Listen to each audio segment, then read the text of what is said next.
We humans are made up of trillions of cells, which can be broken down into molecules, then atoms, and then protons, electrons, and neutrons. Even smaller are particles called quarks. But what are these made up of? Over decades of research, scientists have proposed a possible answer: string theory.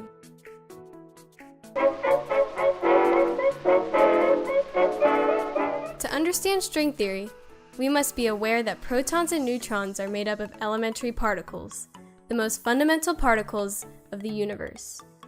Quarks are a type of elementary particle, but what if we go even smaller? This is where string theory comes into play. String theory theorizes that if we zoom far enough into any particle, like a quark, we will find a loop of one of these one-dimensional strings. Harvard physicist Brian Greene describes strings as little filaments of vibrating energy. All distinct strings have unique frequencies and shapes. To illustrate, think of a guitar. Similar to how each chord produces a distinct sound, one string might produce a quark, while another might produce an electron. So what happens if you were to take one of these one-dimensional strings and stretch it out into multiple dimensions?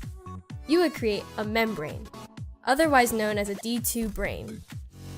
Our universe exists on a brane, while our multiverse is composed of various branes placed next to each other. To illustrate the multiverse, imagine a deck of cards. Now imagine that we take one card. This is the brane where our universe is located. Right next to this are other parallel universes on separate branes. Interestingly, in relation to branes, some physicists have proposed the ekpyrotic universe theory, which suggests that a possible cause of the Big Bang could have been a collision of two consecutive branes. These events have already happened several times and could possibly happen again in the future. So has string theory been tested?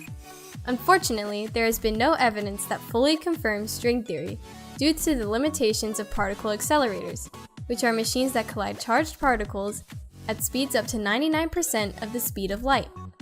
Even so, Stanford physicist Stephen Gubser mentions that particle accelerators still have to be 100 trillion times more powerful to directly observe signs of string theory.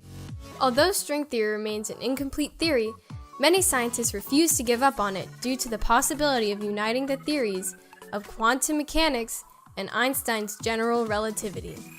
To put it simply, general relativity concerns large-scale physics, like black holes, while quantum mechanics concerns small-scale physics, like quarks.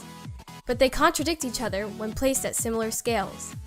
String theory could unite these two theories, which could be revolutionary to theoretical physics and explain space phenomena like black holes and wormholes. As humans, we live in a beautifully chaotic universe that we are still trying to comprehend. Dealing with the minuscule nature of quarks to the enormity of the multiverse, string theory provides a foundation for understanding the complex world around us. If proven, string theory could truly be the theory of everything.